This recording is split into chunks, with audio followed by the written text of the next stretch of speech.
চলেন আজকে বলি আমার ইউটিউবে শর্টস আপলোডের ঘটনাটা। ফ্রি টাইমে তো সবাই ইউটিউব দেখে, আমিও তাই করি।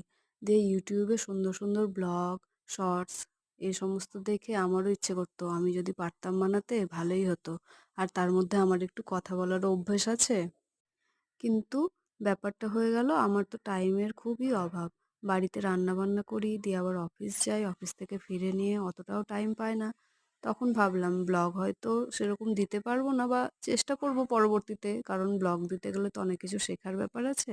তাহলে আমি একটু রিলসটাই ট্রাই করে দেখি না কেন, যদি পারি।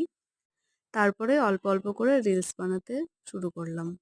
বড়দিন উপলক্ষে আমাদের এইখানে সারেগামাপা খ্যাত অনুষ্কা পাত্র এসেছিল। খুব সুন্দর প্রোগ্রাম করে গিয়েছেন উনি। সেটাই আপনাদের সাথে একটু শেয়ার করে নিলাম।